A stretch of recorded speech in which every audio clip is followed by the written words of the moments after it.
So let me do the quick 3-minute intro, and the guest will take it away. So for those who don't know, this user group, we started as regular backend developers, and we wouldn't be here if Chris Mans did not visit Toronto in summer 2017. He's one of former developer advocates here.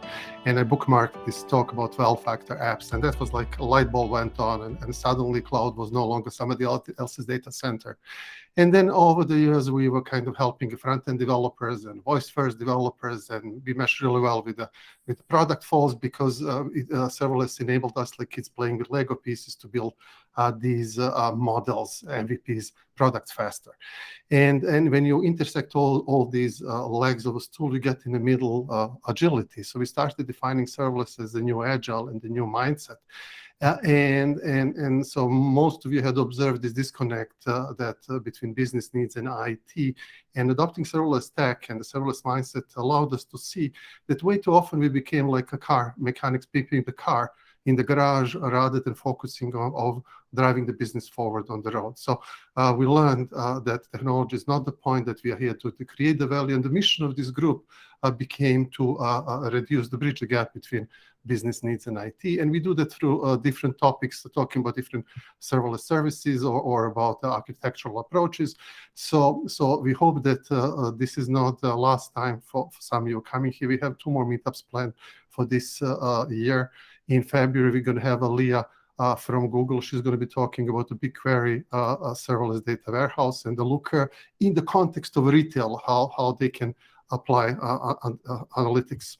And then in March, Gojko Ajic, he's like 8 books, I think he finished. Like this book gave him a status of Amazon hero, and he was one of the early adopters of serverless from 2016. His company has 500,000 users. He's going to describe his learnings with Amazon serverless. So after that, reach out to John or me if the topic is altruistic, regardless how big your learnings are, and we're gonna fit you in throughout the year.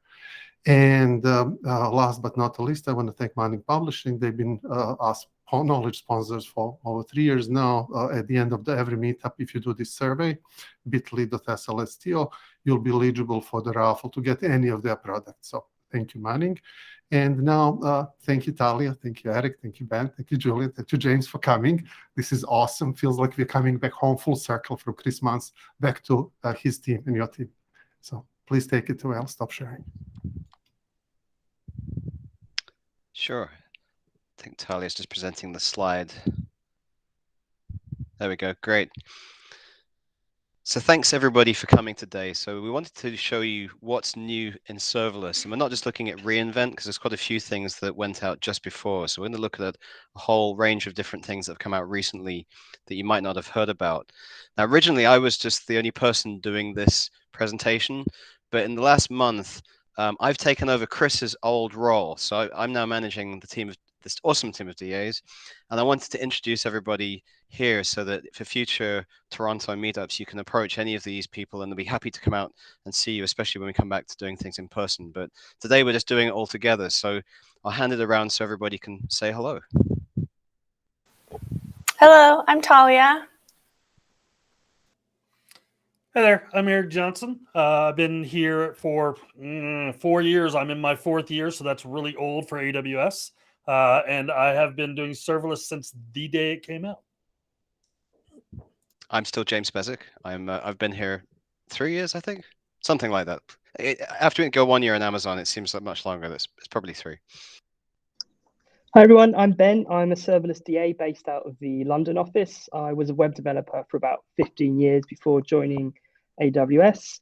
I love skiing. That's why there's a picture of me in the mountains, and I'm not wearing my ski goggles today. Hi there, I'm Julian. I'm originally from South Africa, but based in London. You can see I look exactly like my profile picture. During lockdown, I decided I had to socially distance from my hairdresser. So yeah, that's how that happened. But yeah, I've been at AWS just for 2.5 years. And yeah, terrible team to work with. A great team to work with, fantastic individuals. No, it's a great job. And honestly think I've got the best job in the world. So nice to be here. I've been socially distancing from my hairdresser for almost 30 years, just so you know. Yeah, that's why I say you get confused between Eric and I.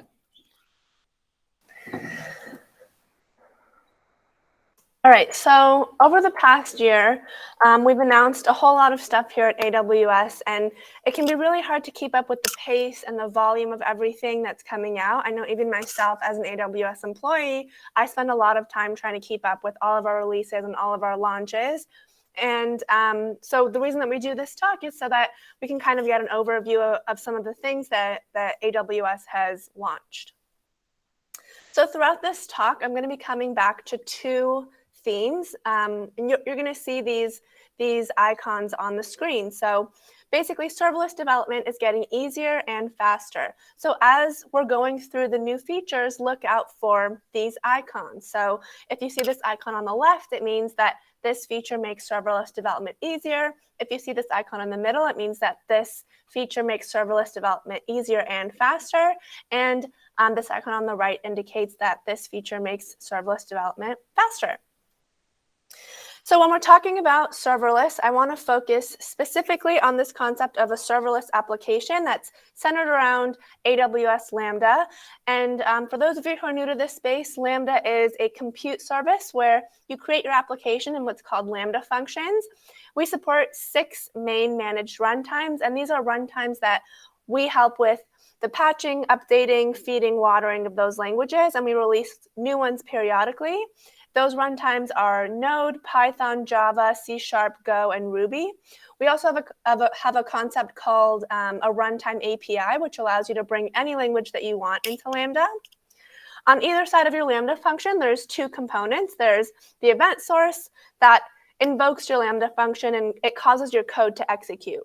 So an event is basically something that happened that makes your Lambda function come to life. So maybe something was dropped into an S3 bucket, maybe an item was put into a DynamoDB table, maybe a payment was processed through a third party like Stripe, and then you have your destination, and this is what your function can talk to. And that can be a ton of services in and out of AWS. It can be databases and data stores, storage services, all sorts of things. So we're going to be focusing on this concept of a serverless application, Lambda-centric event sources, and then other things that your Lambda code or your business logic might need to talk to.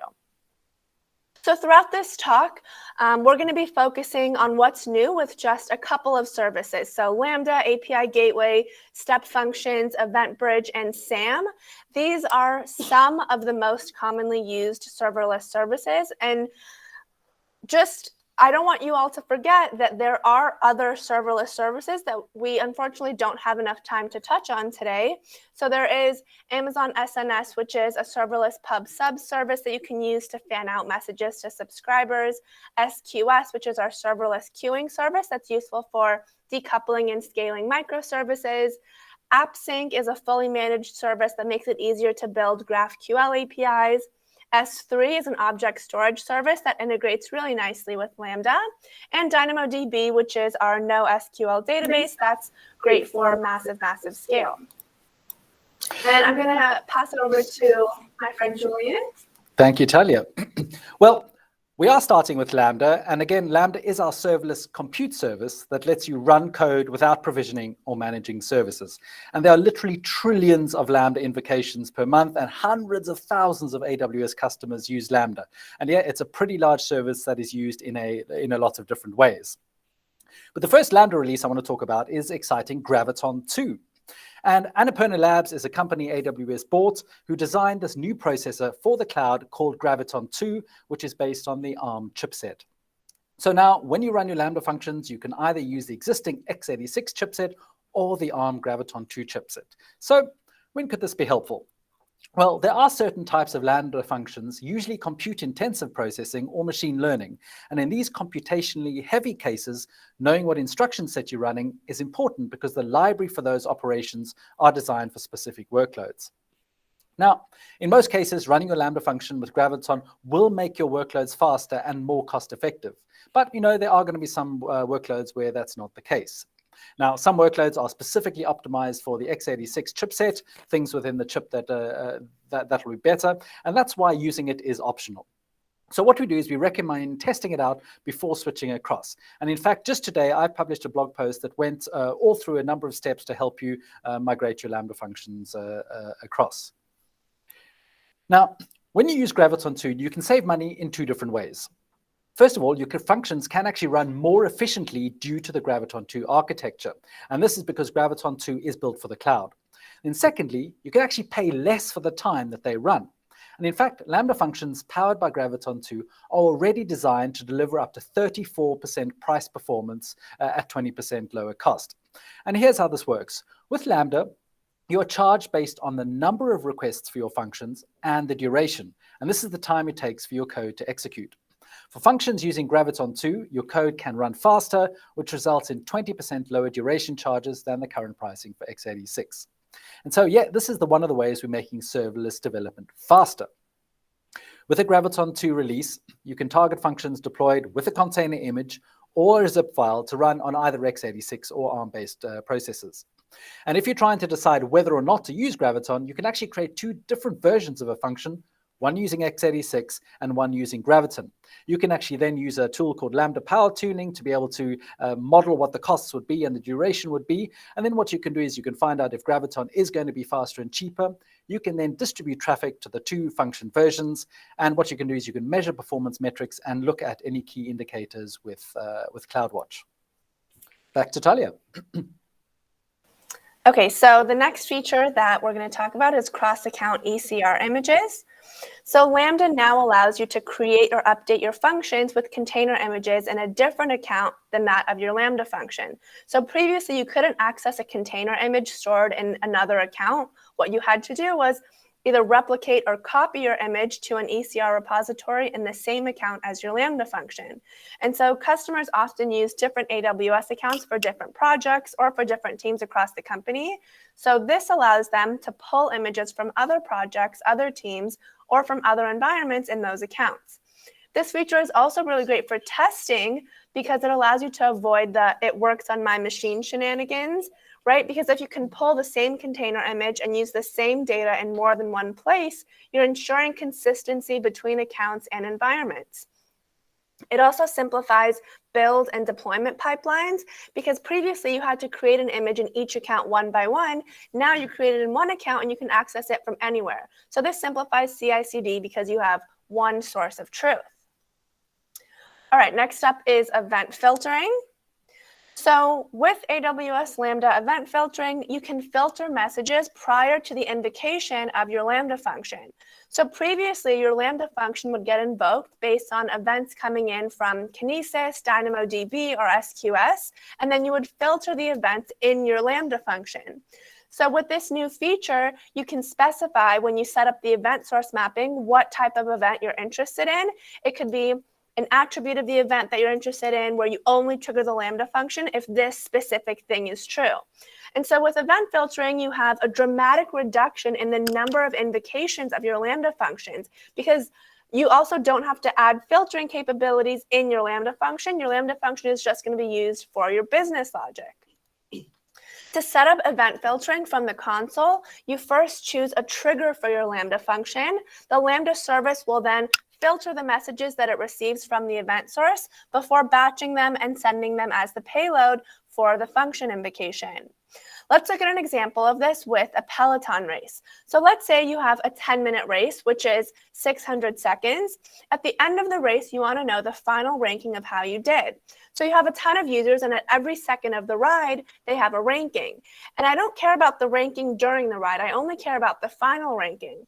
So during the ride, all of these events are being put onto a stream and being sent to Lambda. But Lambda is coming back and asking, is this event final? Nope. Okay, so I'm not going to do anything to it. Then the next event is going to come in. Is this event final? Nope, so I'm not going to do anything to it. And then once it finally gets that final event with the final ranking, then Lambda will wake up and say, hey, that's the event I'm looking for. It's final. I'm going to get invoked now, and I'm going to go do this other thing. So event filtering makes serverless development easier because you can specify exactly what you want the Lambda function to respond to, and it makes serverless development faster because your Lambda function is only going to be invoked when you need it to be. All right. So next we're going to look at some of the changes in API Gateway. If you're not familiar with API Gateway, it's a little service that I love and talk about a lot. I did a series, actually 2 seasons, called Happy Little APIs. And if you think about API Gateway is the front door, the public door to your service, right? So it's pretty important. I mean, we count it as one of our primary services, right? And so we've done a lot of different things with API Gateway to help you get, to basically roll services out of your code. And so in 2020, we actually brought out a new service. This is, you're like, hey, 2020, that's a long time ago. And Talia, I'll have you jump to the next slide there. In 2020, we introduced extended mutual TLS support for Amazon API Gateway. And what this did is this said, usually when you authenticate or when you connect to API Gateway had to prove itself to you. Hey, I am who I say I am. But now we want to be able to say, are you as the client who you say you are? So you have this mutual TLS authentication saying, instead of just, yeah, that's the right server, now the server could say, is this the right client? But at the time in 2020, you had to use one of the AWS generated certificates. This new service that we've just released is the extended mutual TLS support. Now allows you to use VeriSign, DigiCert, and other certifications or certifications. Certifications. There it is with API Gateway to make that work. So gives a lot more flexibility, allows you to use your own certs, and we've added that within the last couple months. Thanks, Eric. And yeah. API Gateway is now a new integration type for AWS step functions. So this means that step functions task can now make a request to an API Gateway endpoint.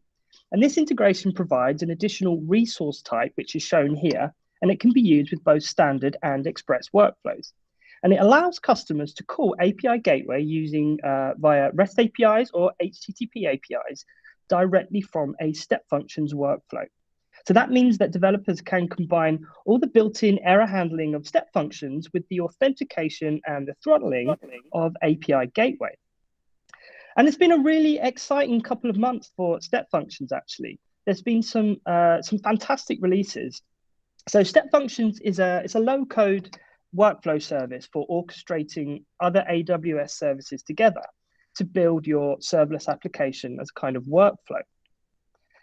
When you build serverless applications, you typically start with a Lambda function or a collection of Lambda functions. Now, Lambda functions are stateless and event-driven functions that exist in the cloud, but there aren't many applications or many serverless apps with only one function or one entry point or one module, one component. So there'll be more than one function. And in fact, it'll be common to have lots of functions, and they'll all have to talk to each other in one way or another. And in fact, applications, whether serverless or not, they tend to have a database.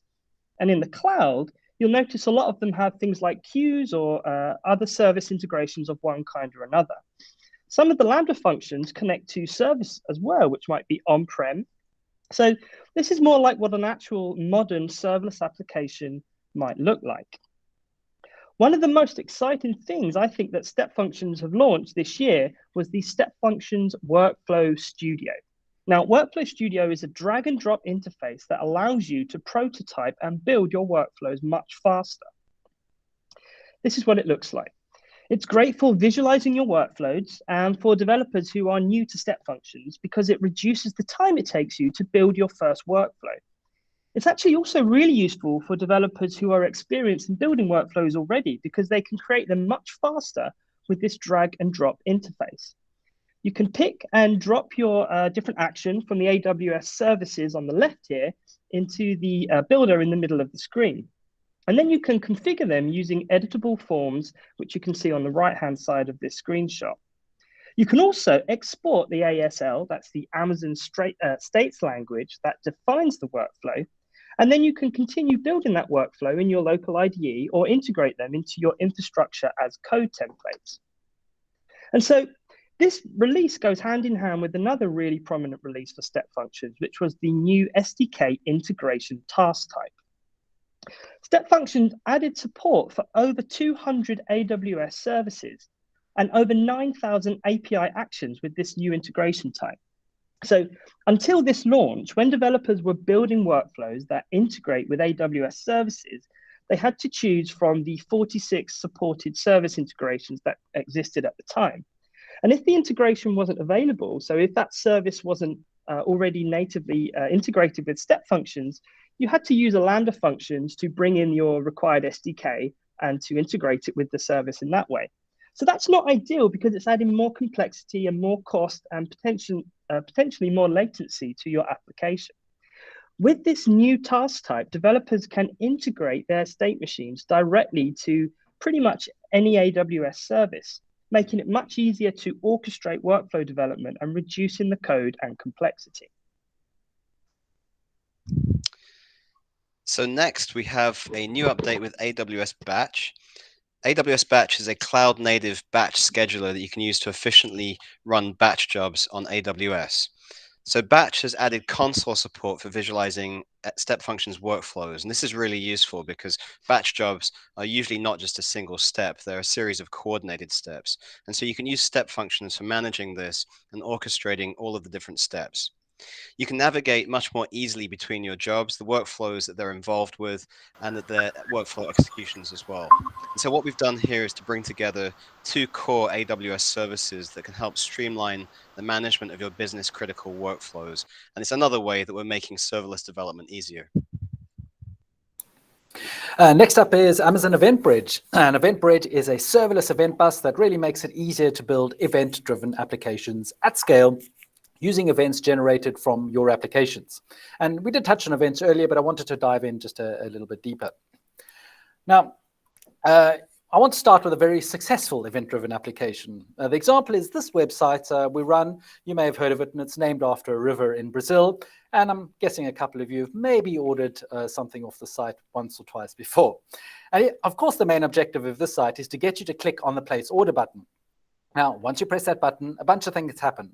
First, we've got to check your credit card to make sure that you can actually pay. And then we have to get the merchandise off the shelves and onto the trucks and so on. And there are a whole bunch of processes. And this all happens in an Amazon warehouse. Now, there's no synchronous API call for the Amazon backend to package and ship your products. Well, what really happens is the front end does, after your application is confirmed, it then puts together some information describing the event and puts your account number and your credit card info and all that kind of thing and what you bought in a packaged event, and then puts it into the cloud and onto a queue. Later, there's another piece of software that will pull it off and then start the packaging and start the shipping and handle all that back-end logistics within the warehouse. And the key point about this process is that these things all can run at different rates. And normally, the rate at which people click place order and the rate at which the warehouses can get the boxes out of the doors are roughly equivalent. However, think of a day like Prime Day or Black Friday or these kind of big days. People hit that button immensely faster than the warehouse can operate. And that's okay.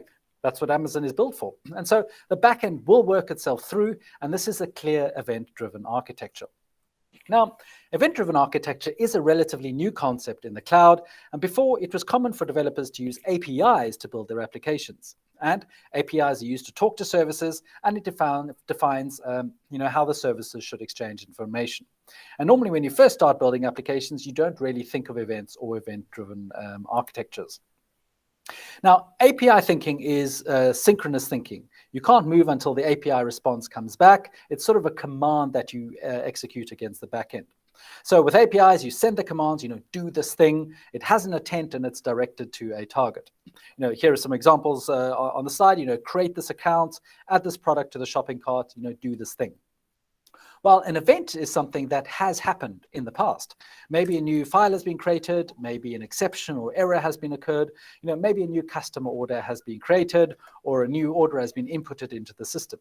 And this tells you the fact, and they're immutable, which means that they can't be changed. Once it happens, it happens. So if you have a create event and you have a delete event, they are two separate events. It's not one event which has changed the state. Now, in practice, it's just really a JSON object that tells you something that has happened. So, a lot of people get a bit panicked and scared when they think of events and how to use them. But, all it is an envelope with a description of what's inside. And then inside that envelope is JSON describing what the event is. So again, with events, you are telling a fact and others decide what to do. And if you can write JSON, you can write an event. Now, in the simplest event, the event is a signal that a system state has changed. And as I said, events are represented as JSON. And the attributes of an event are that they are facts, they're immutable. Once it's done, you can't unring the bell. When I talked about previously about placing an order and canceling an order, that's two separate events. If you then want to cancel order or do something else, you then create another event which a downstream service can act on. Cool thing about events is they are actually observable. So anyone who is authorized can watch an event. Think of a coffee shop. Maybe you have a barista and a pastry person, and if I come in and order an espresso, the barista responds, okay, I'm on it, I've got your order. The pastry person then doesn't really care. However, if I come in and order a chocolate croissant, one of my favorites, then the pastry person says, yep, that's my job, I'm on it. And the barista doesn't care and doesn't have to respond. So that's talking about observable.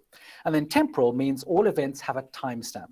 And sort of, if you imagine you're at the same coffee shop and there are orders at 1 p.m. or 2 p.m., sometimes orders late in the day don't get fulfilled because you can run out of inventory. You're out of milk or sugar or something. So with events in AWS, there's a feature called an archive and a replay where you can simulate a day's worth of events. When your code then falls over, how do you know what happened? What happened in the past. And so using this functionality, you can take the day in question and feed it back through your event system in a sort of debug mode, and that can help you to figure out what went wrong.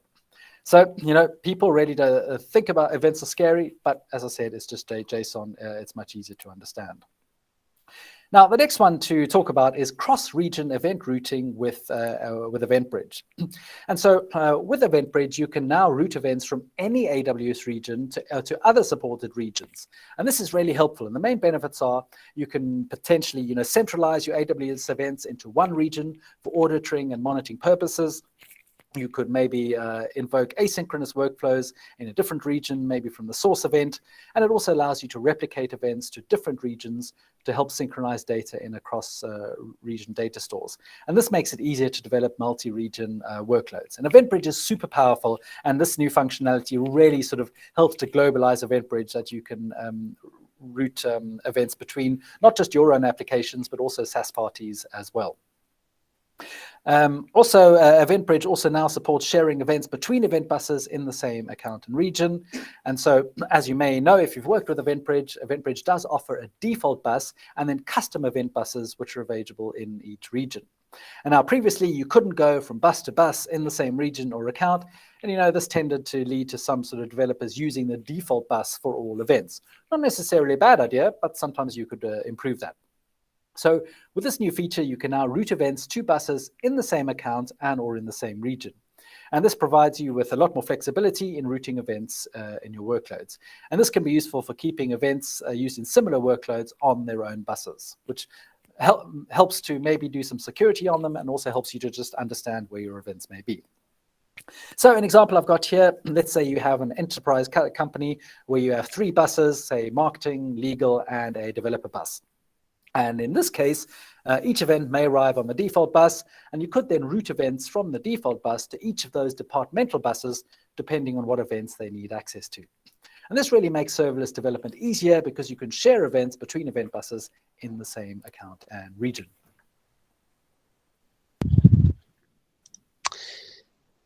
So next, here's a feature I'm really excited about. This is Step Functions integration with Amazon EventBridge. So now Step Functions supports a direct integration with EventBridge. And this lets you send custom events from Step Functions workflows directly to an EventBridge event bus without writing any custom code. Publishing events inside of workflows helps decouple orchestration logic, and it also helps you replace the need for any Lambda functions to call EventBridge APIs. So now Step Functions doesn't have to call Lambda at all to put anything on an event bus. You can just call EventBridge directly. That again makes serverless development that much easier.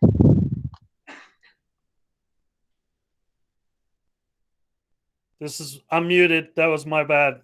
Let's do that over. Go back to slide, Talia.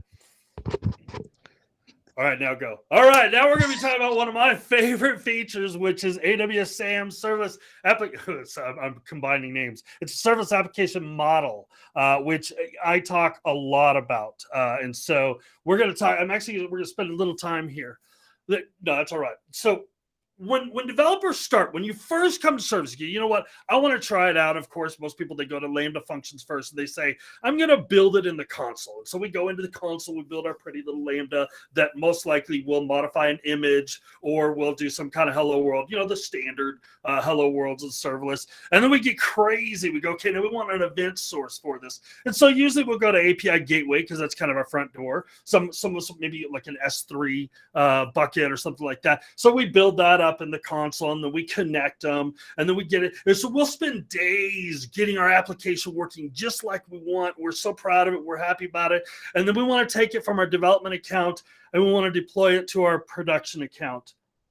And then it's like, oh no, I don't remember all that I did. I don't remember where I clicked. I don't remember what I pushed. And so what we want to do is we want to get out of the console as fast as we can. And this is where tools like SAM and CDK, serverless, different things like that, they provide infrastructure as code. And that's what we're going to talk about here. With infrastructure as code, really this gives you a lot of advantages to building in the console. And I have seen, you know, I've talked to people about what does your deployment look like? Well, we have this book and you have to click here, then follow this. And if it gets messed up, we have to reprint the book. And infrastructure of code takes that out of there, right? It allows you to automate your provision process. It allows you to version that. You treat your infrastructure as code and you can version that code. You can roll back, you can roll forward, whatever you need to do. The end result is you have basically a reusable template that you can use anywhere. And you know, I do another talk where I talk about parameterizing that, where you use the same template across environments so that you can constantly reuse that and version it, right? And it reduces configuration drift, it reduces frustration, all kinds of things. Now, there's three primary infrastructure as code. Well, really, there's one primary, and I'm glad, Brian, you're here because I'm going to throw it out there. It's CloudFormation, right? CloudFormation is the central. He got a thumbs up. I'm not giving you a thumbs up back, but in my heart, I am. All right. So, CloudFormation is the central infrastructure as code that services 99.99915 of the AWS cloud, right? You can deploy, modify, change most things with CloudFormation. Then we have AWS Serverless application models, what we're going to talk about today, and that's AWS SAM. And then we have the AWS Cloud Development Kit, which is CDK. And both of those are very powerful. However, it's important to know that both of these roll out to CloudFormation. Right. So when you deploy using these, they go to CloudFormation. So Brian, we thank you for the work you're doing there. All right. So let's jump in. We're going to talk mainly, like I said, about the serverless application model. And here's the reason for that.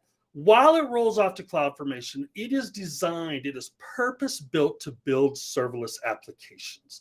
Right. And so how this works is it is built on top of CloudFormation. It is CloudFormation. Right. So it comes in two parts. Right. The first one is the AWS SAM templates, or the transform. Right. And these are the templates that you build, and they are CloudFormation. And we add 7 serverless specific resources. Now, these resources are magic because they allow you to take one resource and expand it to multiple ones. And we'll look at that in just a second. But the second part of this is the AWS SAM CLI. Now, the AWS SAM CLI is a utility that allows you install it on your machine. It allows you to debug, build, deploy, and locally emulate some of the serverless services so that you can test locally. But it also allows you to test in the cloud, and we're going to get into that in just a minute. But let's look at an example of how this works. So let's say I have this template, right? And right here, I got these 20 lines of code. And this is one resource. Actually, I'm sorry, these are 2 resources that I'm using. First is a function. You can see it starts on line 4, and it declares the function, what type it is. And in this, I'm declaring the function. I'm also declaring the IAM role, which is the identity and access management. I usually say IAM. I get made fun of that, but it's the IAM role, but it's the IAM role. And then we also declare an event, right? In this particular example, this is an API gateway event. And the cool thing about this is this one resource, if you've not seen this in action, will actually build the API gateway for this Lambda function. Sam's smart enough to say, okay, so you're using API gateway. I don't see an API gateway in the stack. I'm going to go ahead and create one for you and connect it up and give API gateway permissions to invoke that. And the last thing we're creating here is a DynamoDB table. And this is just a simple table. With this, I can actually do a lot more with this, but I'm just doing the simple table. In the simple table, I can only declare like just simply it's going to have an ID of ID. It's going to be a string. There's no hash. There's nothing else added. Here's the fun part of SAM. If I need to do more with that table or some other resources, I can just use regular CloudFormation as well. So what happens? When I take these 20 lines, it allows these 20 lines of code to become this, right? And now I'm not showing you the CloudFormation here, but this comes out to roughly, if I remember right, 70 to 80 to 90. Brian, give me an exact number. How many, just by looking at this, exactly how many lines of CloudFormation would that do? No, too slow. So anyway, no, just kidding. It's really hard to guess because Brian's like dumbfounded right now. He did not see that coming. There's a lot of things that are going on, and we actually generate the CloudFormation for you, and it's going to be anywhere between 70 to 100 to 180 lines. I mean, it depends on what you're adding, but it builds this infrastructure out for you, and there you go. You have a service application with just that simple 20 lines. Now, with the AWS SAM CLI, I talked about how it allows you to debug and you can do some different things locally. But one of the things that we found out is that developers spend a lot of time trying to emulate the cloud in their desktop, right? How many of y'all, raise your hands, I can't see y'all, but I'm going to raise both hands for you, have spent hours upon hours trying to get Docker Network to do what you want it to do? Or trying to emulate an S3, and what ends up happening is you spend so much time wrestling with the emulators that you never get to build your application. I'm guilty of that. And in the SAM team, we really figured out, this isn't the way, we think it should work. So we came up with SAM Accelerate. And here's what SAM Accelerate is. And there's a link here. I'm going to show you on this next slide. You can go read more about this. But SAM Accelerate allows you to it does several things. There's several features that we've added on, and we're adding more. Okay, so SAM Accelerate is a collection of features like incremental builds, where we'll only build what you changed instead of having to rebuild the application every time.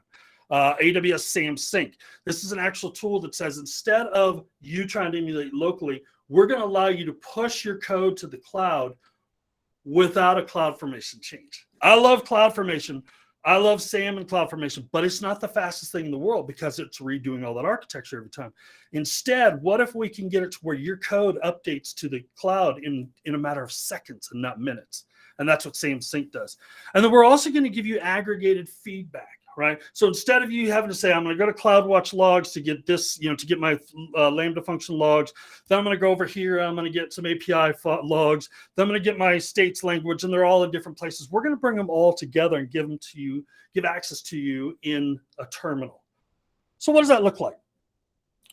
So if we go to the next slide here, one thing you need to understand when we look at this, we break down with SAM, we call some things code and some things configuration, right?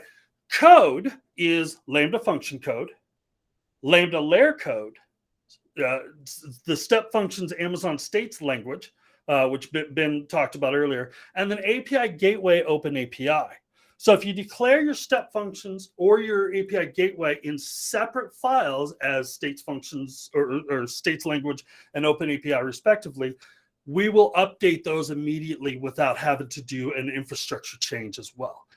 Other than that, everything else is considered configuration. If I change a timeout on my Lambda function, if I add memory to a Lambda function, those kinds of things, those are considered configuration and require an actual infrastructure update, which will trigger a CloudFormation deploy. So let's look at some scenarios. All right. So I have this, here's my function code. Okay, so this is the incremental build. Let's see how this works really quick.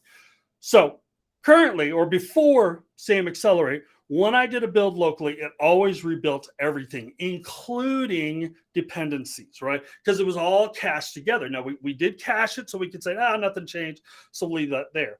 But if you change the requirement or you change your code, everything would change. But after, or with SAM Accelerate, if you do this, then the requirements go away. So What happens is, if let's say I just changed my code, I'm not going to rebuild all those because they're cached separately. So it makes for a much faster incremental build. And it won't build every function either. If I have 7 functions and I only change the code for one of them, then it's going to just do that incremental build and it won't update the requirements.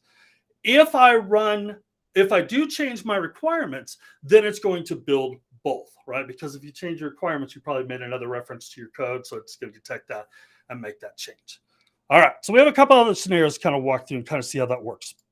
So like I said, any change currently, before we brought out SAM Accelerate, any change you did would change the entire stack, right? So, but what happens if you only change the Lambda function code? Right. So if you have SAM going, you run SAM sync, then if you only change the Lambda function code, then only that code is going to update. And that's the next slide there. All right. Okay. So get this idea. So SAM will monitor that and say, okay, what changed? Do I need a code change? Do I just need an infrastructure change? In this situation, it would just be a code update, and that's the only thing that's changed. So that's SAM sync. That handles that. And with the watch flag, it will actually stay on and watch for that. I'm actually going to show this in just a few moments. All right. So the next thing we have is the aggregated feedback. Now, like I kind of alluded to earlier, there's a lot of different places where you can get information. One of the things, with serverless, a lot of us have moved to, rather than debugger stopping, it's writing something out to the log, right? I mean, that's a very common debug process. I can't tell you how many times in each function I've had, this function named Ben has been hit. This function named Talia has been hit. I don't name them by my DA friends, but they're here in their faces I can see. But I'll actually put that to the log so I can know how far did I make it, right?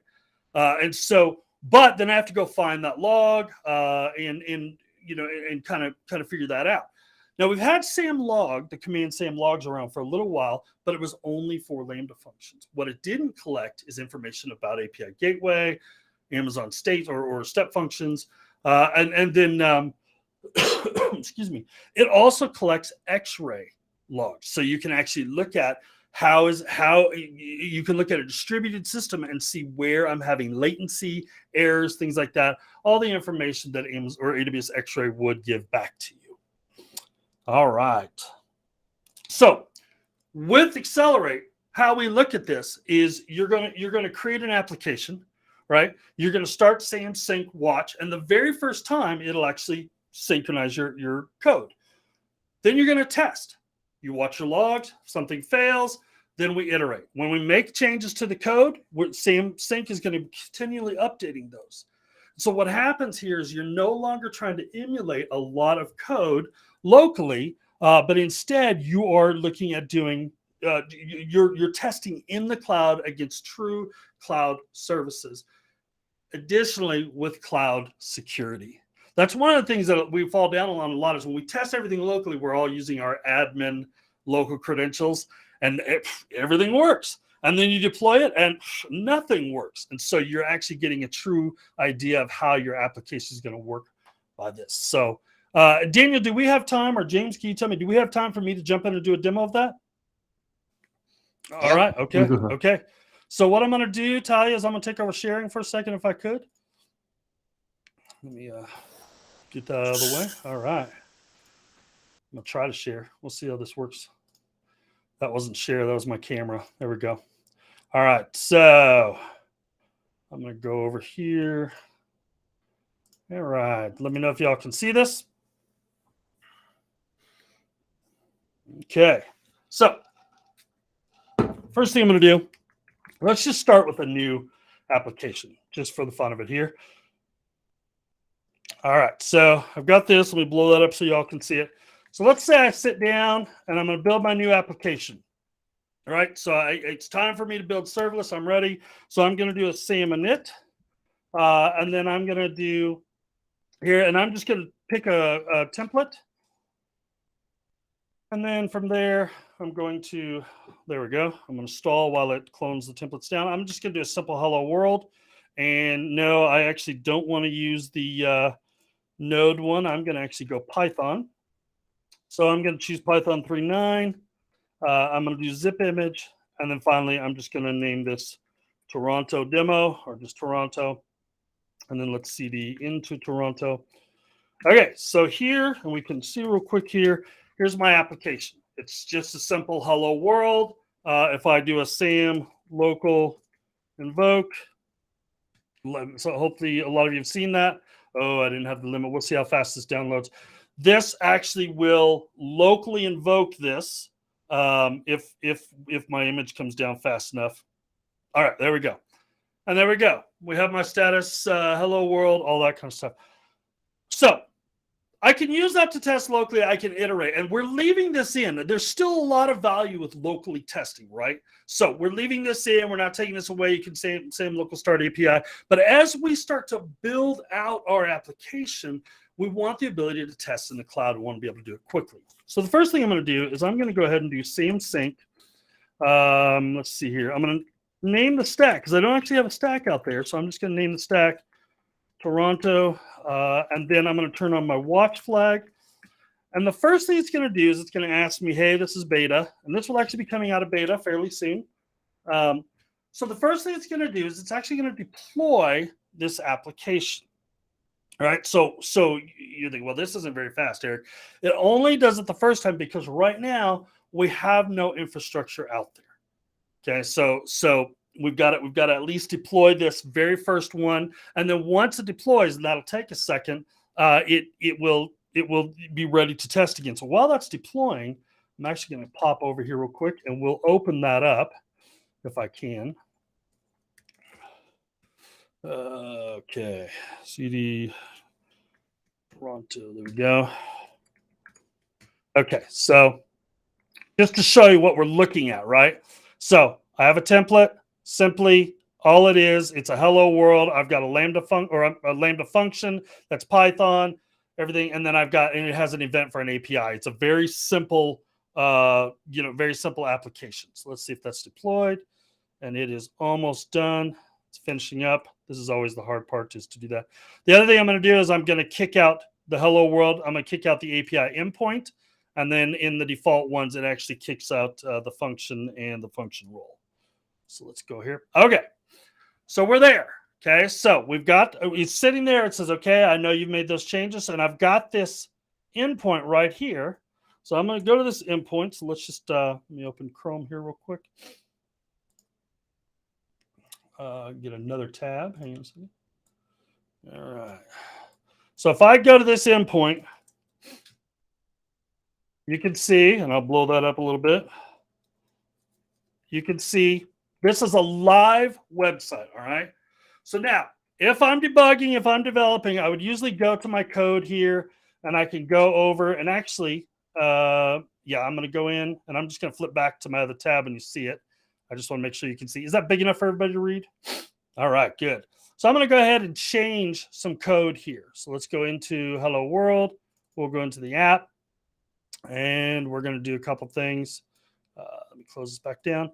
And I'll just say, instead of Hello World, I'll say Hello Toronto. Now, in just a second, I'm going to flip back over to my window. Mine is set that when I leave this, it automatically saves it. So watch what happens when we go back over to my terminal. It picks up the change, and it goes ahead, and it makes the change. So notice, now it's finished. It's ready. So I can actually go to my website here. Let's refresh this. And it says, Hello, Toronto. Now, that is in the cloud, debugging against the cloud. Now, I want to show you something real quick here. If you notice right here, it says manifest has not changed. One of the things is it did not notice any changes to my dependencies. And that's the manifest. So it's able to say, and this is your dependencies. So it says, hey, that didn't change. So we're just updating code. If I were to update the dependencies, if I were to add new dependencies, stuff like that, they would actually create a temporary layer and push that layer. And it'll only change that layer when I need it. So that's a quick look at SAM Accelerate. There's a lot more I can show on this. If later we have time or something like that, but I don't want to take over the whole thing here. So that's SAM Accelerate kind of in a nutshell. Notice that if I had changed a states machine, and I do have an example that I can show later, or an open API, both of those would happen as well. So, all right. So, Talia, I'm going to turn the sharing back over to you, and let's finish up the SAM stuff.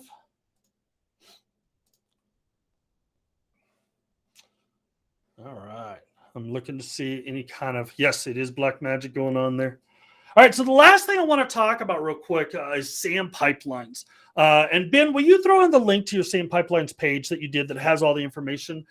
Ben did a fabulous job. I think it's just S12D SAM pipelines. So did a fabulous job. He's got several videos that show how this works. But the idea behind this is, one of the struggles that developers have is getting CI/CD for their serverless applications. Now, what is CI/CD? CI/CD is continuous integration, continuous deployment, or delivery, depending on how you're looking at it. And it allows you to set up so that when I commit to a GitHub or repo or something else, it automatically deploys.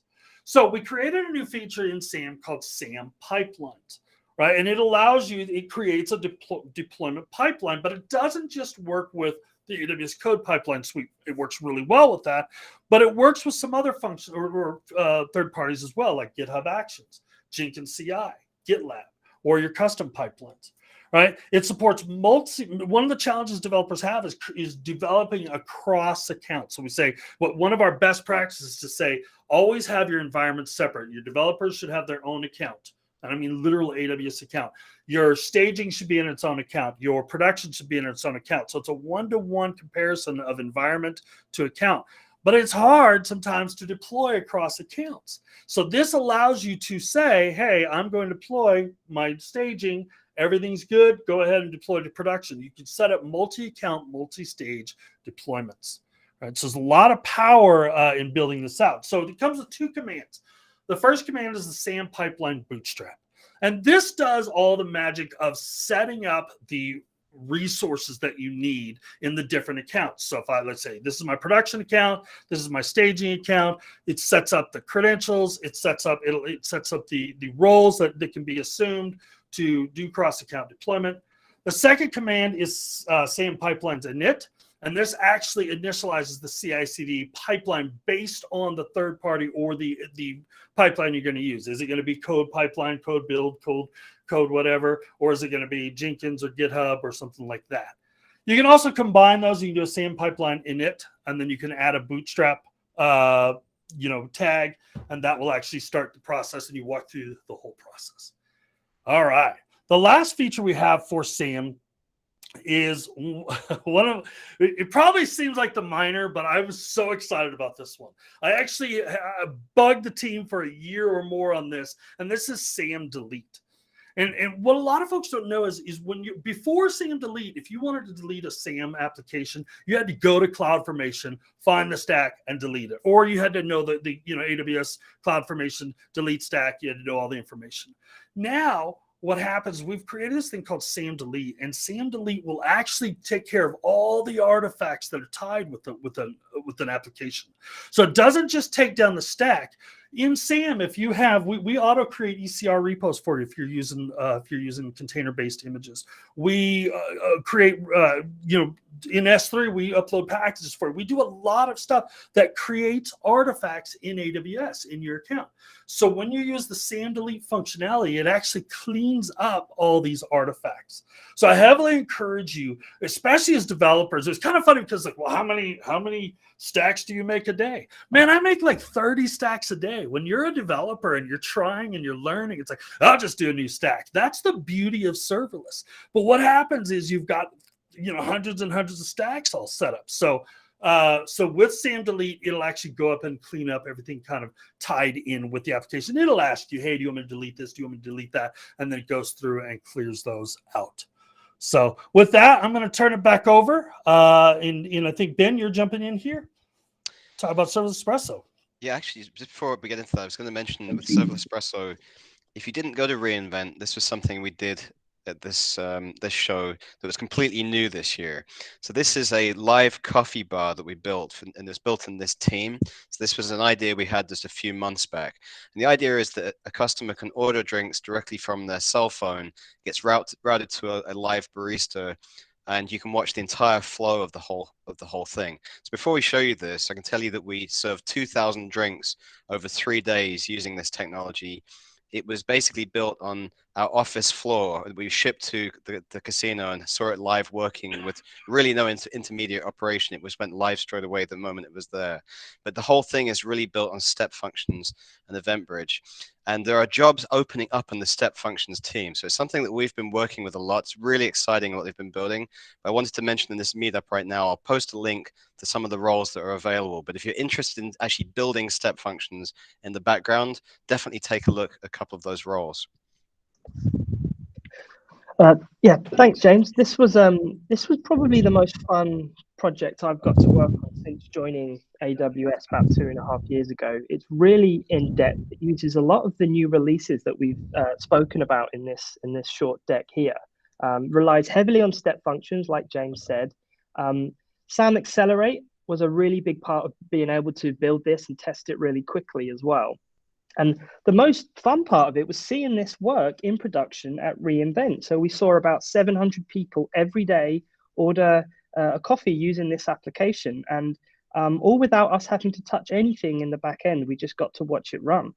So the way it works is that by using your smartphone, you can walk up to this booth that we had and scan a QR code. And that QR code takes you to a menu on your phone.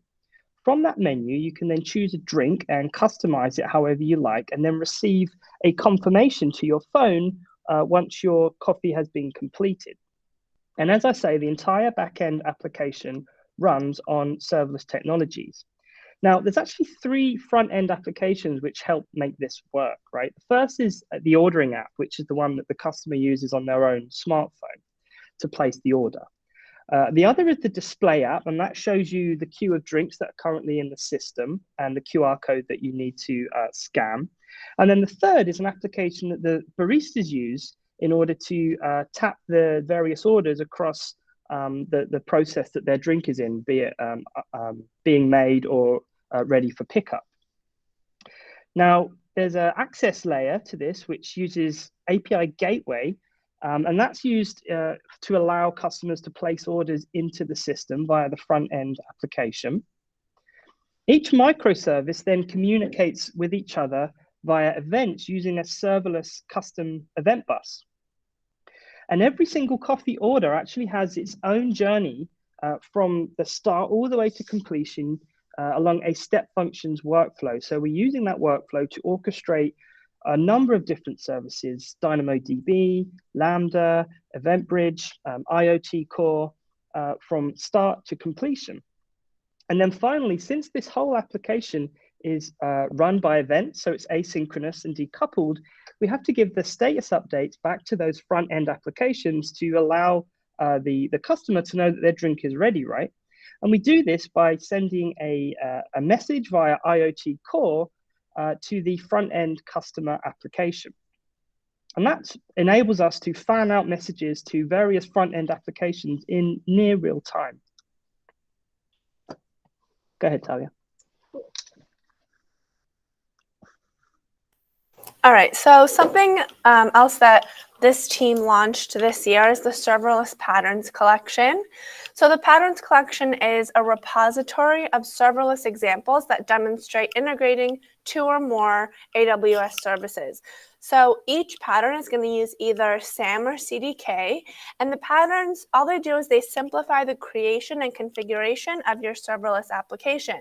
So you choose the services you want to work with, and then we give you the template that you deploy. We basically did all of that configuration work for you. The Patterns collection is both an educational resource to help you understand how to join different services, as well as an aid for developers that are getting started with building serverless applications. So by using these patterns, you can experience firsthand what's possible with serverless. You can experiment with the many use cases, and you can easily deploy your applications into the cloud. The entire collection is also available in GitHub so that you can clone it locally and build upon it in your organization. Yeah, and every quarter we publish an In Case You Missed It blog post. You'll see this on the Compute blog, and we include all sorts of launches, videos, events, anything that's really been going on in the space. So you can use this QR code we've put in the corner here to access the very latest one that we published just a few weeks back.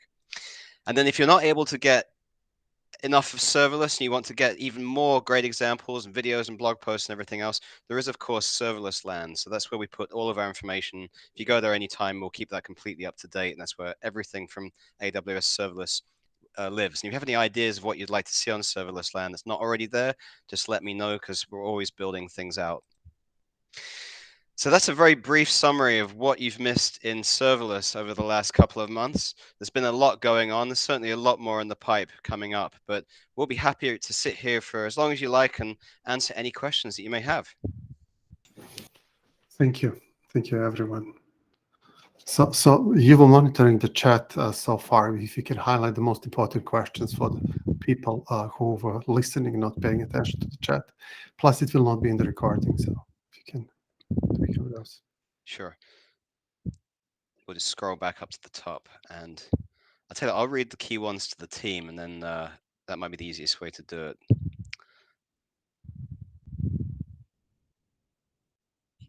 So is there a shortcut for converting a SAM workload to Graviton short of running destroy and redeploy?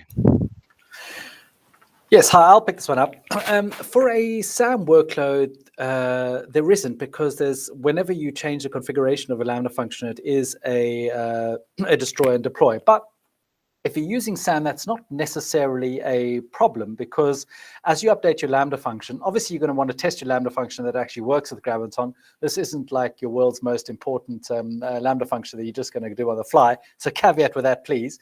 But what SAM actually does, or CloudFormation does, when you update a new version of a Lambda function, it's only going to switch over to the new Lambda function once that's fully deployed.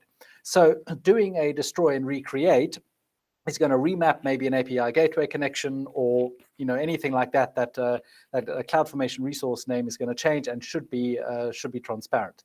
So that is a sort of yes and no, but there are caveats. But in the console, you can actually just change the architecture option just with a toggle, and actually behind the scenes that is going to redeploy a new Lambda function with a new configuration, but that is a bit that is seamless behind the scenes. So think of this as if you were deploying a new version of your Lambda function, how you would do that to switch between one version of your Lambda function, version 1 to version 2, and the architecture change would follow the same procedure.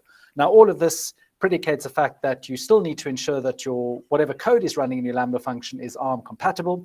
If you're using things like Node and Python, which are interpreted languages, generally you're probably going to be okay, because you're going to be rebuilding from your Python or your Node dependencies. But if you're using something like Go or Rust or something like that with compiled binaries or a container image, you do need to then rebuild your Lambda function from scratch. A couple more for Julian on the same topic. Bring it on. Are there currently as many Graviton 2 processors available as there are x86? Sorry, I'll just check the next door room how many servers there are. Yeah, there are actually servers that run under serverless. I don't actually know how many Graviton hosts we have, but Lambda's pretty big to handle like trillions of invocations a month. And I'll tell you now, even though hopefully nobody's listening to this, that we haven't run out of any Graviton space. So I'm sure there are people, chucking servers in racks as quickly as possible, so we can handle your workload. Also, is any information on benchmarking process or performance increases with Graviton 2? Yeah, absolutely. There is a GitHub getting started guide for Graviton, which will help you to run your performance benchmarks.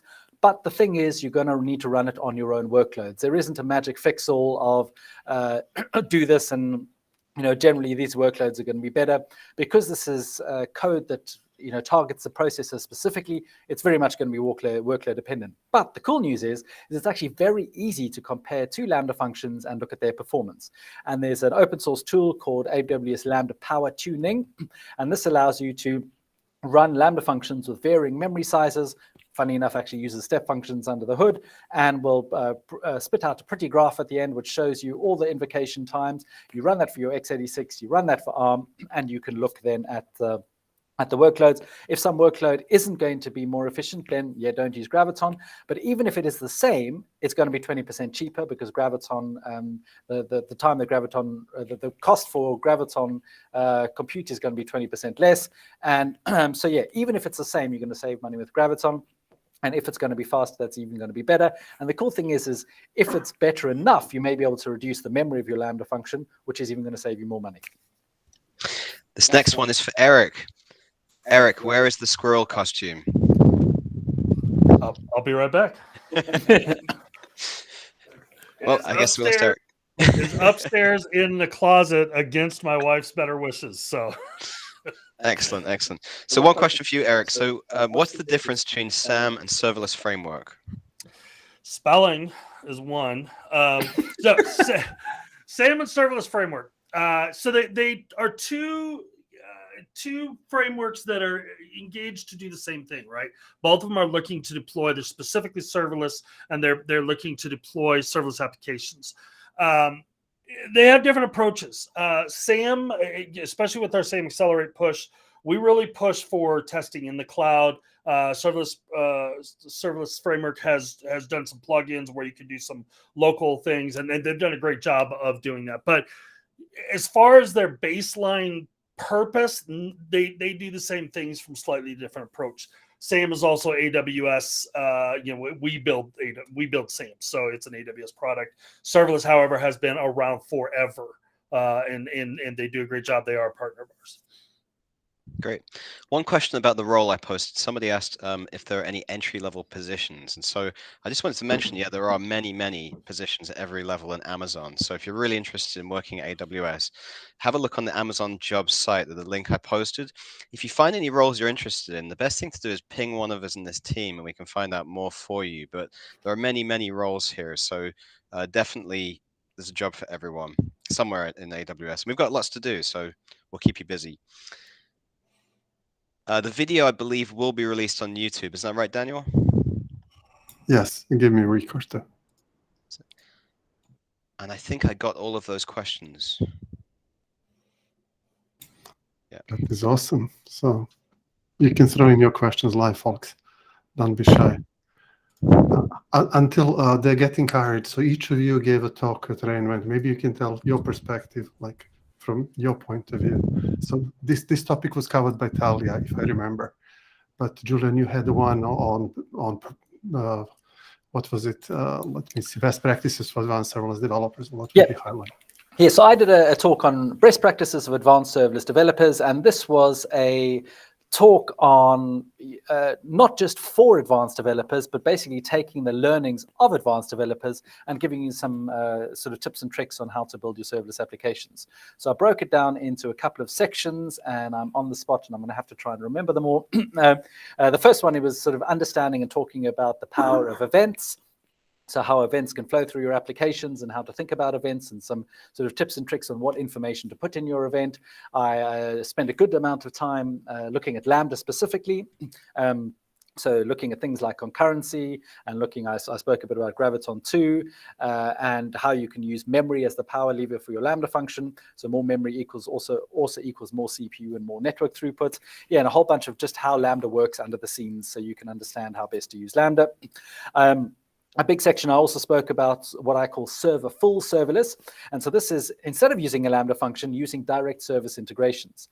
So Ben spoke about that previously with step functions, being able to talk to API Gateway, for example. That's an example of a great service integration where you don't have to run your own Lambda function, and you can use the native service integrations. The whole idea is use services rather than having to build your own Lambda functions.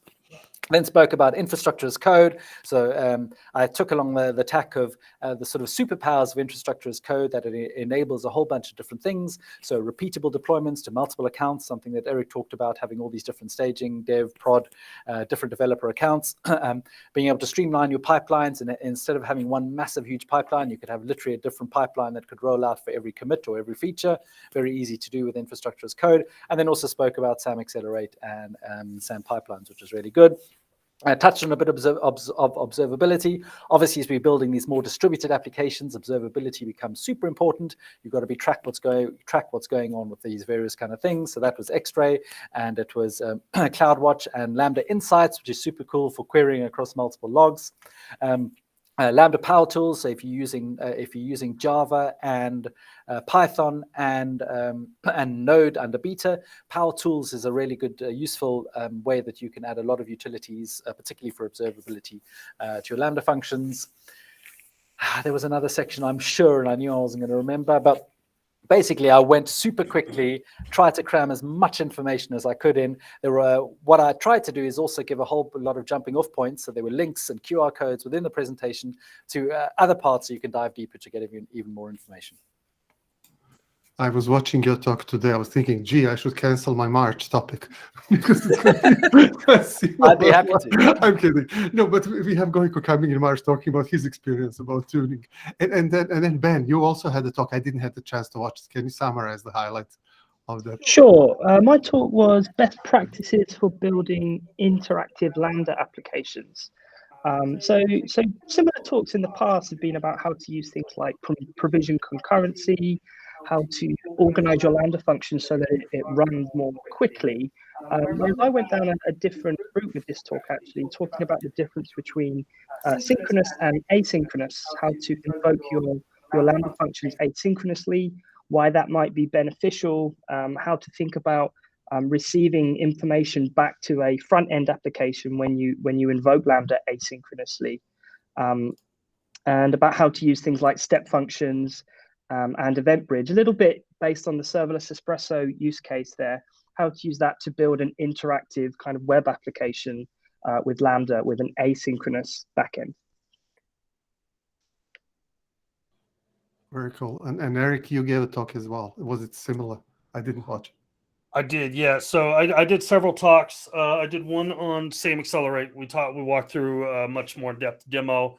And joining me on that was George Mao from Capital One, and he talked about how Capital One uses SAM to expedite or expedite development. I also did a patterns where on S3 patterns and all kinds of different approaches to that, as well as of course CI/CD. I have a slot every year for CI/CD for serverless. It's always one I talk about. So yeah. That's awesome. I didn't see S3 patterns in the catalog, at least not in the virtual one. Yeah, James hides it sometimes. James talks were hidden too. Like you were. I have to. Yeah, they were a chalk talk. Okay. Unfortunately, yeah. I only had one session, and that was the building in the real world with Capital One and SAM. So. I love chalk talks. They're not recorded like workshops. So James, what was your secret there? What was your talk about? Yes, I did one called Thinking Serverless, which I've done a couple of times now. And it's one of my favorite chalk talks because basically we take a number of different fairly common types of application and figure out what they would look like if you were to build them serverlessly. But the way I approach it is I give you a simple problem and then give you changes in requirements, just like real life software projects. And then we see how the serverless infrastructure we're building can be modified to accommodate what it is we're adding. So it's something I really enjoy presenting. We could definitely do it at a meetup sometime as well, but it's a reInvent one I pretty much do every year at this point. And then we did Innovator Island, the workshop. So that was very busy at reInvent this year. We had, I think, 400 or so people took part in that. That's also available on GitHub. If you can do that at home by yourself. And if you have any questions, obviously let me know too. Thank you. That's awesome. And Talia, I saw your talk like a week ago. That was amazing. Serverlesspresso is just beautiful. I'm a big sucker for this is my architecture style talks that Amazon has, and this was exactly on spot. So thank you. Yeah. So any other questions? It's not me versus you. Like we have so many people here. There was a question actually from Alpa earlier, a few minutes ago about do you have any tips around breaking down the project work in a serverless application? For example, how is Serverlesspresso built, front end, back end, by microservice, and any integration tests? I was going to answer for Serverlesspresso, then just hand it to the team because I think everybody has a slightly different approach to this. So, with Serverlesspresso, this is a relatively complex application, and it's a workload that was designed to have lots of different things going on. And so first of all, we split it into various microservices that we thought made sense. And we made all the classic mistakes of, some microservices were a bit too large, others were a bit too small. But we built the first iteration of it just to make sure that it all works in the way that we thought it would. The big change for us in this application was that when we first built it, the step functions work that Ben presented earlier hadn't yet been released. And so we had lots of Lambda functions doing things. And then in the subsequent version, we then replaced that with SDK calls directly and removed a lot of code. So this was actually, in our case, it was one of the first examples of seeing how you can build a microservices architecture using just step functions and event bridge and very little Lambda. But in terms of the application itself, it also had 3 front ends. We built the back end, we built some elements of the front end just to see how it would work together, and then we just basically finished them off in parallel until we had a working platform. But I open that question up to everybody else in the team, because do you have any tips around breaking down project work in serverless applications? That's a great question. My first tip is to write down all the events you expect to be part of your application, and I would always start from that point going forward now, because once you start building and you start creating Lambda functions or step function tasks that are generating events, it becomes really difficult to discover the different events within your system. So I would start with the events as much as possible and kind of build out from there. What are the consumers of those events? I also think a good place to start is the patterns collection. If you've never built a serverless app from scratch before, we give you the templates that have all of the services that you need, and you just filter those on the left, like I showed in that image, and then you just go ahead and deploy that template with SAM. So that's a really good place to start. One of the things I think I look at is I'll evaluate. I think Ben and Ty both are right. I'll sit down on a whiteboard before I'll touch code, and I'll try to evaluate the events and the domains or the categories that I'm working with. And one of the first things I'll ask myself is, how many of these processes, I don't know if that was the right way to say that, processes, have to be asynchronous or synchronous. Absolutely have to be synchronous, because the truth is probably not as many as you think. And one of the things with event-driven architecture is how much can you push to an asynchronous process, or what I call a storage-first process, where you get that event in some kind of persistent state before you act upon it, and that way you have data. Your data is a lot more safe, secure, and secondly, your customers not sitting around waiting. So there's a lot of other things I could say, but that's one of the tips that I would throw in. Julian, you got anything? No, I think we're well covered. Sweet. I got a question about some of the serverless announcements. There was serverless ESK, but then there was sort of on-demand Kinesis. Does that imply that the Kinesis on-demand version doesn't scale to 0? Is it just kind of that it has auto scaling? Like what exactly is the difference in the new Kinesis offering there?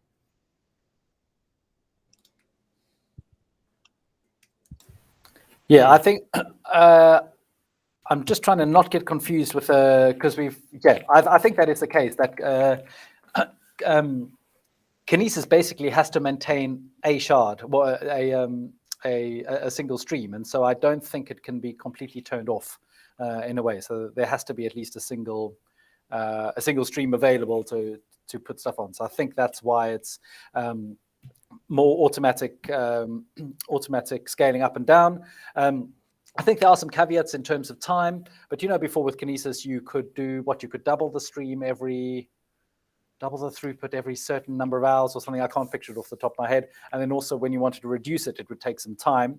And I think now that that is managed for you, I think when the throughput reaches an X level, it will then automatically double the throughput and add another shot. I think. Yeah. No, he's right. Yep, you're absolutely right, Julian. And it's not going to scale to 0, but much like some of this other stuff we do, it doesn't scale to 0, but it does scale down to as close to 0 as it can get, but still maintain. And the big benefit is, if normally with Kinesis, if you're running out of throughput capacity, you had to go in and do a manual thing to add more throughput. This you can do it automatically. Yeah. True. Yeah, that's good to know. I was just thinking, like, from a standpoint of, let's say that I have an application and it's in a CDK pipeline, and my testing stage, after it's complete, you want to run some like integration tests.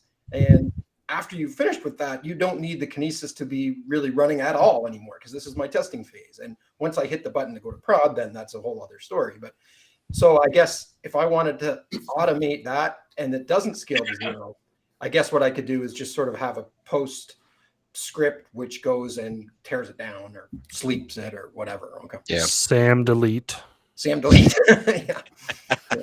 And I mean, also, think of it particularly with serverless services, how easy that you can set up the whole infrastructure literally for a single test run and then shut it down. So you can have a whole SAM template with your Kinesis, with whatever, even if it's connecting to VPCs, the whole kind of thing, do your test run and then shut it down. Yeah. So Alpa's question about any plans to do the chalk talks in serverless office hours. With the chalk talks, ideally you need a live audience that's participating. So typically when we start these, we don't know exactly where they're going to go. So we have some ideas for the infrastructure, but we're taking a lot of information from the audience and questions coming in to influence where the design goes. So it's a little bit tricky to do on a one-way stream, but it would be something that we could do in a meetup format like this.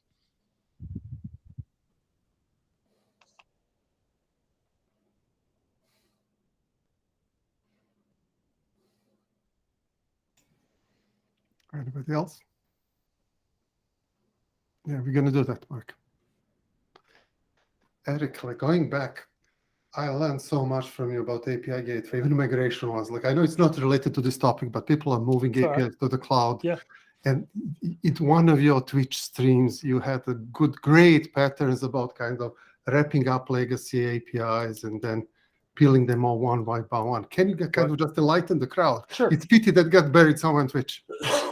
Sure. Yeah. That's called the Strangler Pattern. And pre AWS, I was a solutions architect at a partner company, and I was not just doing serverless. They made me deal with the old stuff as well. And so, but one of the things we talked about is how do I migrate? What does that look like? And one of the first things when we do is we migrate is we do a lift and shift. I mean, that's kind of the common pattern. We lift up whatever we are, bring it over to AWS, we drop it in, and so many customers stop there. And then they go, wow, I'm not seeing the savings I thought I was going to make. I'm not seeing that's because you're running it in the old way. So what we try to do is come in and teach them, how do you take care or how do you take advantage of these cloud native services like serverless, like, Fargate, like RDS, different things like that. And one of the ways is to start peeling these, endpoints off. So the way you do that is the first thing you do is you get API gateway in front of your application. So let's say I have a domain, mydomain.com, and it's got, I've got 30, 40, 60, 100 endpoints off that, right? Paths hanging off the end of that. So I could put that in and then just literally as a clear, transparent proxy, it'll just pass to the app. Customer never knows, very little to no downtime. You're up and running. That's fine. The next thing I can do is I can roll off authentication. I can say, okay, now that that's done, I'm going to take authentication out of my code. I'm going to push that to API gateway and Cognito. Still fairly transparent if you've tested and done it right, fairly transparent to your customer. Then what you do is you take and you start looking at those paths and which ones can I peel off and build this. Let's say I have customers, I have reporting, I have pizza ordering, I have, kill all pineapples on pizza, those kinds of things. And so what I can do is that's a long path, but I would have it. What I can do is I can say, I'm going to handle this little process in serverless. So I'm going to get that all built up and working. I'm going to run all my tests on it. I'm going to test, and I'm going to Talia and I are going to go to bat on this before I go to production on this, but I'm also going to test in production, right, Talia? So, and then what happens is once I'm ready, I can then take an API gateway and repoint just that little path over to a new service. So I've peeled off that one service. So if I slowly go through those, you end up in, we call it Strangler Pattern, because you end up decreasing the amount of services that your legacy system has handled. And now, eventually, you can turn off the legacy system and your serverless. Thank you. I get goosebumps when you talk about that. It helped us in real projects, people. So remember what he said, and we'll dig out those Twitch. Yeah. Thank you. And that is not my pattern. I can't take. I think that's it might be a Martin Fowler pattern, but yeah, it's tried and true and works. So and also what helps us on real project and enable customers to add the throttling, like different kind of like levels and tiers for the services they were selling, and security. It was just amazing pattern. So thank you for talking about that again. Yeah, you bet. Thank you. And Talia, I see that you are in the past doing testing. Like not too many people do testing. like people talk like charity about testing in production, but can you give some insights about like what would you like this group to know on those watching? About testing in production? Yeah. Oh, testing serverless services. Like You did that before Yeah, joining Amazon, the right? main idea with like testing serverless, I think what people get confused on the most is you don't have a traditional testing pyramid. You have a hexagonal testing pyramid. Hexagonal. So in a tradition, I can't speak today. In a traditional testing pyramid, you have a ton of unit tests at the bottom. You have less amount of integration tests, and then a small amount of end-to-end tests. But with serverless, you have more integration tests than the other two types. So instead of a triangle, you have a hexagon. So it kind of changes the shape of your testing pyramid. And with serverless, you basically focus more on integration testing because your focus is more on two services that are coming together, two or more services that are coming together. I think that's where people get mixed up the most.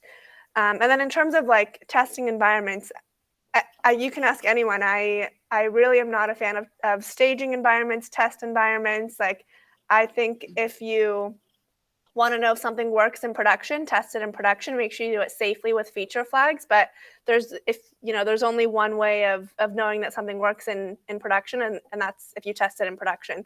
No one cares if your stuff is working in staging or another place. What do you use for integration tests for serverless projects? So my favorite for it depends what your stack is, but for JavaScript applications, there's Cypress. For Python applications, there's one called Robot Framework. That's my absolute favorite. Those are the two that I've used that I can recommend. Just as good for like unit testing. I've never used it for integration testing. Yeah. Ben and I have been testing in production, haven't we, Ben? Yeah, the first person that ever used Serverlesspresso was a real person using it, because as soon as we turned it on, the QR code was available for people to scan. So yeah, that was lucky that it just kind of worked. But yeah, that was the first time we ever tried it on, with all the hardware in the expo hall, and luckily it all worked great. It's not luck. Tried and true. Experts there. Yeah. James and Ben. One question here about X-Ray. X-Ray is well worth looking at for your workload because it's easy to forget to think about and turn it on. But when it comes to tracing transactions through these types of applications, it can be very, very useful. So X-Ray in the last year or so has added many more integrations through services like EventBridge. So when you have these microservice type architectures like Serverlesspresso, you can use that to track a transaction all the way through different microservices. So we found it very useful for debugging, but it's just something you have to remember to work into your SAM templates and make sure it's enabled on all the different services. Can you use X-Ray for HTTP APIs yet? Eric? Oh, wait. No, I don't believe it is. It is, yeah. See, it's these kind of things that I always fail at. It's the remember exact data. No, I'm pretty sure it is still not available in HTTP API. Right. Can it be enabled after deployment? No, because if you can enable it at deployment, you would be able to. Yeah, no, I think it's still not. I'm verifying. I'm 97.3% sure on that one, so it's a little bit lower than normal, but I'm checking right now. Folks, don't be shy. If you're unhappy with your question, I'll cut it out. Give it a try. Mark, you're smiling. We still have 20-something minutes. So maybe we can throw in some business Chris way startups. So what's happening when we were talking about these recaps? So startup team is having their own recaps which are going like vertical wise. I'll throw in the link there. So this is a general stack, but it makes you better to create some business value for some verticals. So hey, I'm going to jump in real quick and tell you I was correct. It is not available for there. And if you ever have questions about what is, what isn't, that's a good link that I just posted, HTTP API versus REST API. So it'll tell you what features are available. And I pasted the link. So there is more recaps coming from Amazon Startups team. First one is tomorrow about machine learning, and then there is there's a whole bunch of different topics. So yeah, come on, ask. This is one of a kind opportunity. You can also find all of us on Twitter as well. So if I know it's difficult to think of questions on demand like this. So when you're building things and you run into issues or problems or questions, you can always hit up any of us. So the entire team is on Twitter, but we love hearing from you and learning about what you're building. We'll post in the chat. I just posted my Twitter. And the rest of the team wants to do that. Yeah, I have a question. I might ask you, Eric, directly on Twitter. I don't know, unless it might help anybody. Go ahead and ask. I'm not afraid to say I don't know. All right. So basically, if you have an application style, let's say ordering system, and basically you have different category of products. So the category is part of the payload. So once you inspect the payload, but you want to have statistics at the end in the matrix, probably, where you have how many times somebody hit the API gateway for the get, for the submission for a certain type of product. So now we have the API gateway, we have some Lambda or something after that's connected behind the API gateway. So is there any way to have a trigger using, I don't know exactly where that would be, but to be able to gather the information, do the filter, and save that matrix somewhere? I don't know if you follow what I'm trying to say here. Yeah, let me push back, or let me say it to you, or Yeah. what I'm hearing. So basically what you're asking is you have multiple products coming into the same API endpoint. Sounds like you don't. So you might be, the API input might be something like, my domain /product, not /product A, product B, product B, or product C. They're all coming into the same endpoint, but you want to get statistics on which product is being hit, different things like that, right? Yes, and the thing is, Okay. it's already, let's say, in production. So Okay. you don't want to change the flow. You don't want to change the endpoints. You don't want to change the code. You just want to basically, somebody said, hey, I need these stats. Can you just plug something in somewhere and maybe call a Lambda or serverless, basically, or I don't know. So yeah, it's a little pricier that way. You could conceivably turn on, all logging for API gateway, drop them into an S3 bucket, and you might get what you're wanting. That may not be the cheapest way to go, but if you can't touch the code, then that might be your only, if it's just simply turning it on based on something you already have, that might be your only approach. If I could touch the code, then I might do some structured logging out of the code itself, or maybe change an endpoint. I tell you, Julian's probably our bigger expert on observability. Glad, Julian, if you want to throw in anything, you've got any ideas as well, or anybody on the team. But that would be kind of my answer off the top of my head. Well, sorry, was this a specific question for API gateway and observability, or? It's just the application Open itself. Yeah. Yeah. I mean, basically, I like the concept of, people talk about test-driven development. Charity Majors, who we've also mentioned before, talks about observability-driven development, where literally while you're writing the code, you're going to add tests in. While you're writing the code, you want to be adding observability in. Mm-hmm. So that's instrumenting your code. Lambda API Gateway, SQS, all of these, DynamoDB has got a huge amount of sort of infrastructure metrics that are already created, but you want to be adding your own business metrics into that. And the best place, and in fact, the only place you want to do that is in your code, because they are the custom metrics based on your entire business. So while you're writing your code, get into the sort of good practice of also using the embedded metrics format, so you can create metrics from your logs. Add tracing in as many places as you can, and that's at least going to give you some insights that you're going to do. Once you have your metrics in your logs, you can then use log insights to be able to query those logs, and you can create some pretty sophisticated queries to look across multiple logs and look for your custom metrics, look for platform metrics, and you can track cold starts, you can track anything that is generated as a metrics, and you can graph and you can dashboard them and make them all look pretty if you want as well. One thing he was clarifying, or Julian, just see what you think in this, is if he can't go and touch the code, right? Because you and I both say if you can change the code, you can do it. But if you can't, then and I had said drop logs into S3 or possibly X-Ray. You might get what you want out of X-Ray, but if you can't touch the code, boy, that's a toughie. Yeah, it's going to be harder, but you're still going to get enough of sort of platform observability, I think. So, API Gateway, Lambda, DynamoDB, all of those generate, a whole bunch of metrics without you having to do anything at all. Even with Lambda functions, you can use, there's a Lambda extension called, is it Lambda Insights? Yes, Lambda Insights. Yeah, there's Lambda Insights. Yeah, in the advanced observability section in Lambda, you just add that on, and that then starts to gather a lot more information for your Lambda functions, things like network throughput, CPU usage, which you didn't have before.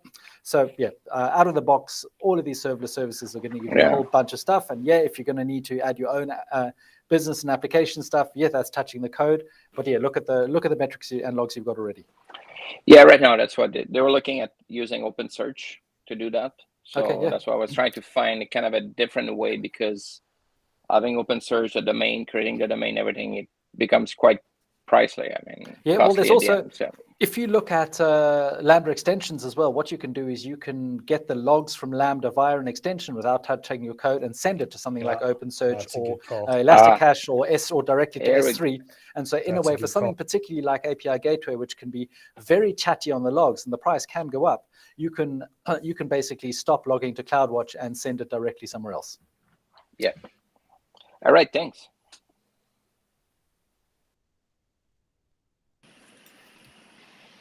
Go ahead. We still have 15 minutes or more. What are you seeing as the primary reason for people's uptake of container image-based functions?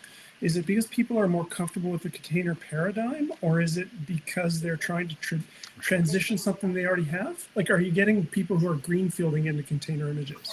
Yeah, it's an interesting question. I think the reason for the container image support was sort of to bridge both worlds, because the container ecosystem is really robust and has been around for a few years. And so people have built really good CI/CD processes, security scanning processes around container images. And so, there are a lot of developers and builders who just used to using containers. And so in a way, it's a bridge between Lambda, that you can get the best of both worlds. You can use the Lambdas, ridiculously huge scale up and scale down and that whole event-driven model without having to worry about managing ECS or Fargate or, Kubernetes or any of that kind of stuff. So use the power of Lambda, but still use your existing tools. And people know and they love Docker and they know how Docker images are constructed. And so some people sort of doing Lambda where, I've got to zip things up and, I've got to upload that to S3 before I can use it. Okay, if you're not using SAM, that kind of sort of mental model was either just a bit too far. So the container image support is super useful, but I would say, yes, it's for people who have experience with containers and Docker, and that's where they want to go. And yeah, that's what I want to do. And the other benefit of container images is if you can run your own Linux distro. So, Lambda via zip is only Amazon Linux 2, but people want to run Alpine, or they want to run Debian or Ubuntu, and maybe they're that's their corporate standard. Well, now whether you're building a container image for Fargate or ECS or a container image for Lambda, well, you can have the same base operating system. Okay, super, thanks.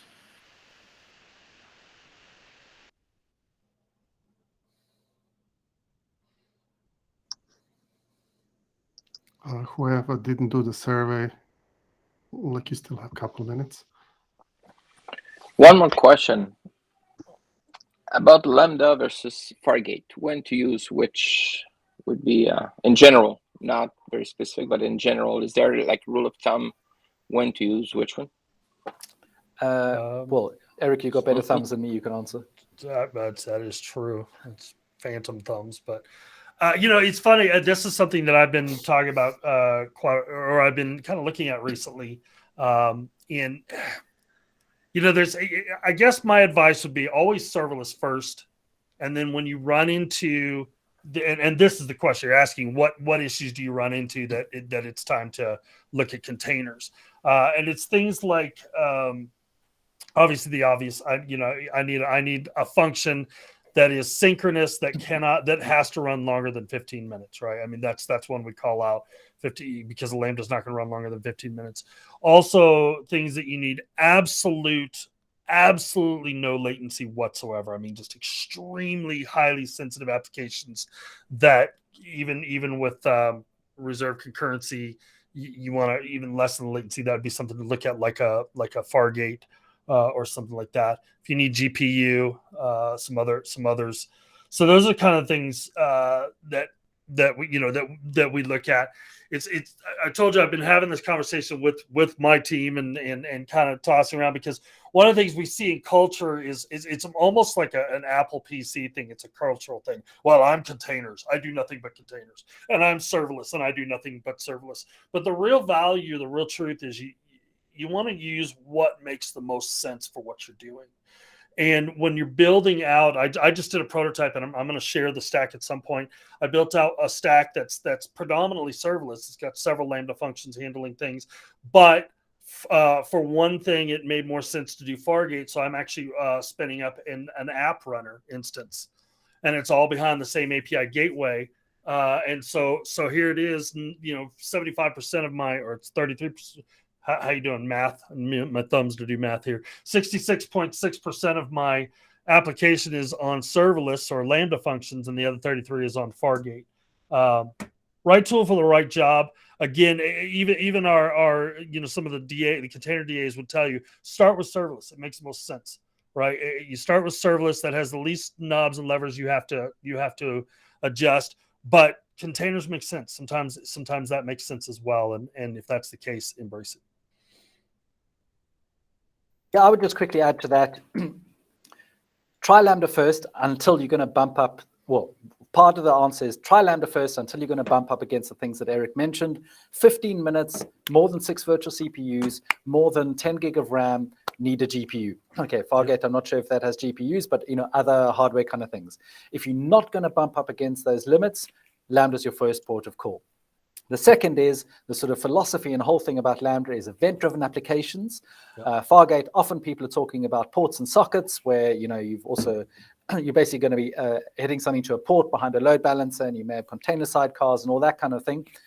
Lambda's different, can be simpler, but if it doesn't work for your application, fine. So if your application is suited to event-driven, yeah, I would say definitely go for Lambda. But if you're going to bump up and you've got an old way, not an old way, I don't want to be negative as well, but if you've got a non-event-driven way and it's ports and sockets, then yeah, Fargate's going to be a good choice. And at least you're thinking, if you're doing containers, to use Fargate rather than managing your own container infrastructure. That's right. And we have many customers using. It's not an either-or decision. It can be both. People are going to be using Lambda functions for a whole bunch of stuff, maybe asynchronous, maybe synchronous, and then use Fargate for some other kind of tasks. And, remember, Lambda is one of the world's biggest supercomputers, so it's all about spreading out tasks into smaller things. So some people get a really bit bogged down going, well, I've got a Fargate task that takes an hour to complete. I don't know what I'm going to do. But the fact is that Fargate task may be running, 10, 20, 100 different little small tasks. Well, an individual Lambda function could be running those 10, 20, 50, 100 different small tasks, and may not be that big a deal to change your application to work in that way. Well, and you asked the question on that because Julian brings up a good point, and this is something that I push back on a lot of people is, well, look, it's a synchronous process, and I can't get any shorter. How much of that synchronous process is Fargate sitting there waiting for a response from something? And so I really encourage you to look at that and say, okay, this can be broken down by events, by an event system, to say, start this, and then once it goes into a bucket, continue this, and those kinds of things. So.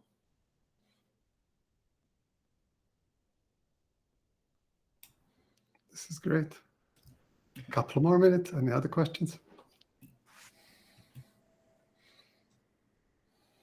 So if you want, I can do the survey. John, did we forget anything?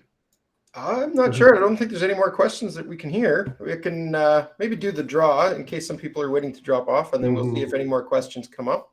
Okay, and I added the names of our guests as well. We're really grateful to have you here. Thank you. So before I do the draw, so what I think the takeaways from this meetup can be, so now you met developer advocates from Serverless, I think you can reach out to them directly for questions on Twitter and book them for the meetups, community meetups, not commercial meetups. So if there are any topics, I would like to, like, if John, you agree, a chalk talk, something like that in the summertime. That would be awesome, James. If you can organize that again. Absolutely. If you drop me an email, I can forward the emails to everybody else in this team. But we can definitely help do other meetups and schedule future ones here as well. And whoever's listening to this recording, don't be shy to reach out directly. So we are just matchmakers between the world and our favorite developers advocates. And it feels like coming back home, because I put this old hoodie jacket on because it was 2017 reInvent, that kind of Christmas. One of yours baptized me into serverless religion, so to speak. So thank you. So I'll let him know. And we also posted a link to subsequent meetups that are recaps, but they're vertical specific. It comes back to our mission to reduce the gap between the IT and business needs. So being good at serverless is for you guys to help businesses.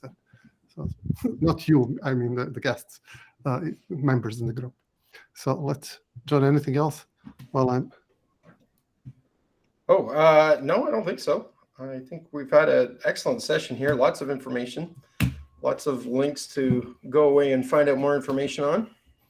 It was like a mini reInvent, really, and so we were really blessed to have you. Thank you. So I put all the names that submitted the survey, plus I added the guests, and I see JJ's here, so I added you as well. Anybody else who wants to be here who did not do the survey? Nope. So let's start it. Good luck.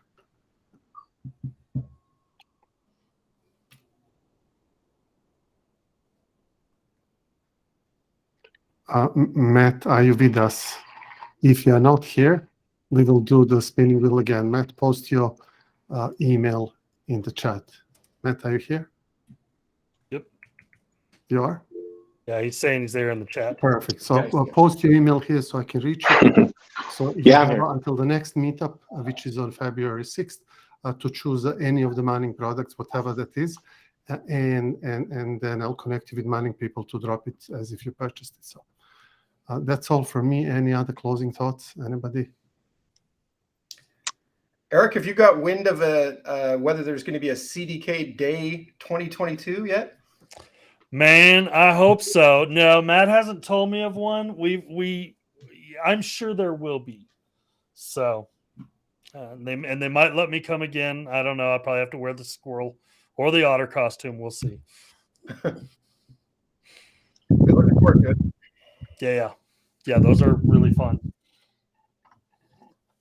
Yeah, just thanks everyone for inviting us. It's been this is the first of its kind to bring everybody to one meetup. So it's been great to be able to introduce everybody in the team, and I hope you really enjoyed this session. Yeah, thanks all. Absolutely. Thank you so much, guys, for coming. Yeah. Thank you. Thanks for having us. These are always fun. Great. All right. See you again soon. Thanks. Thank you, guys. Thanks. Bye. Bye-bye.